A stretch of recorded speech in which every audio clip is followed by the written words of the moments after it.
Hi, it's Therese from Lostinpaper, and I'm back to colour with you today, and I have the most cute set from Reverse Confetti, and it's called Unicorn Wishes, and I decided I needed a unicorn shaker card for a really good friend of mine who I'm sure was a unicorn in another life.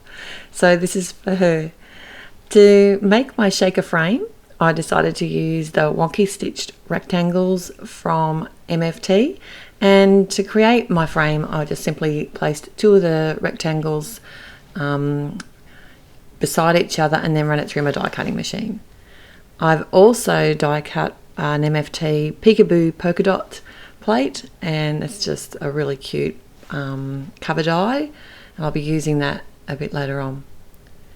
Next, I'm going to be doing some colouring, and decided just to do some fairly simple copic colouring today.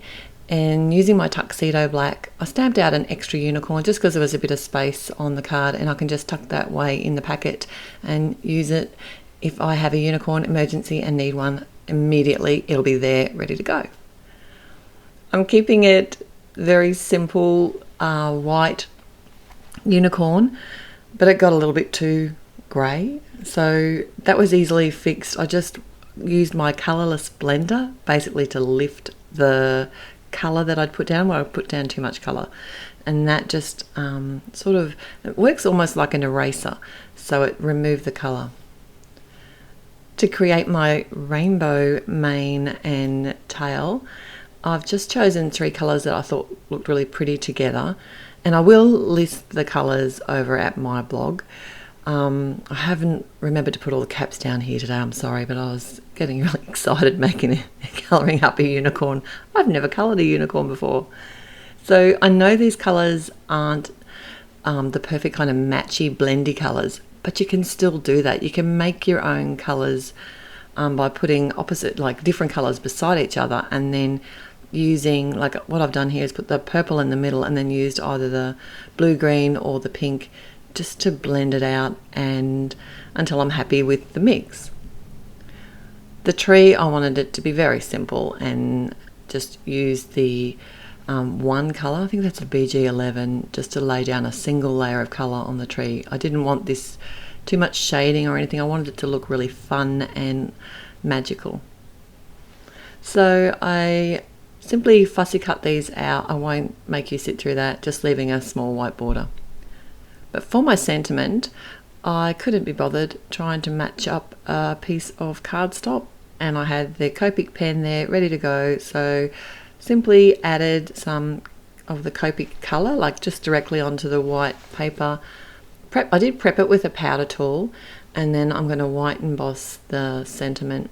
It's from the same set, from the Reverse Confetti Unicorn set, and this sentiment is the reason that I bought the unicorn set, other than the fact that it's got some really cute stamps and images and a nice unicorn in it. This sentiment totally made me laugh. So it says, for your birthday I got you a unicorn, and I'd love to get my friend a unicorn. She would be so happy.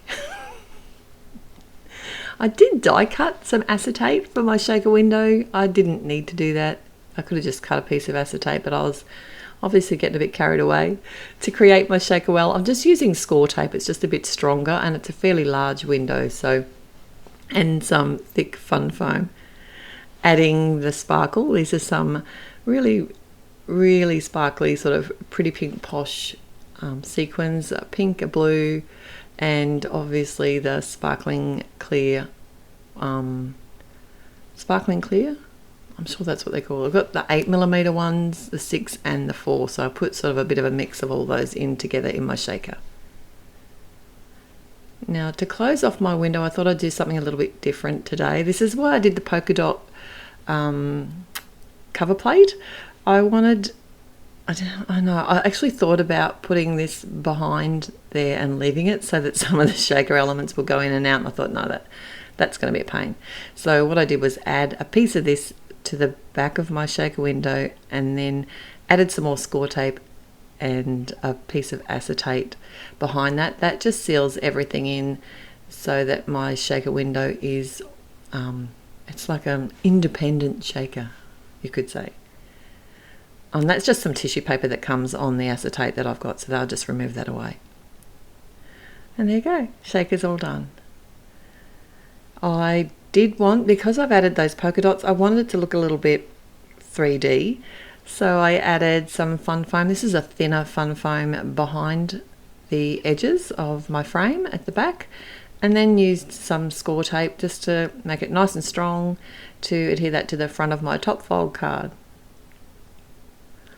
And then it just makes those polka dots look a bit 3D because they are actually lifted off the base of the card.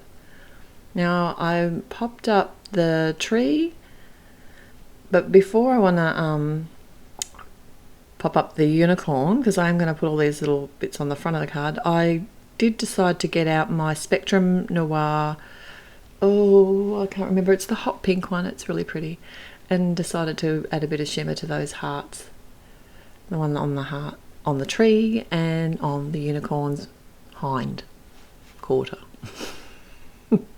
Used some pop dots to make sure my little unicorn was the centre of attention behind those with those little shaky elements behind it, and also popped up the sentiment as well.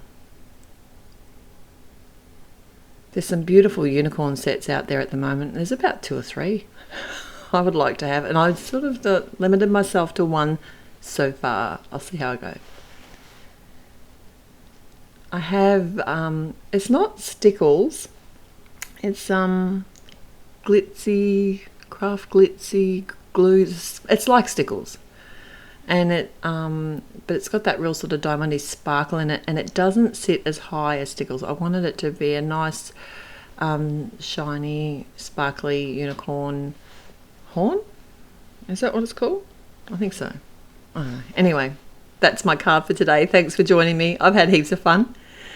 Till next time, happy paper crafting. Bye.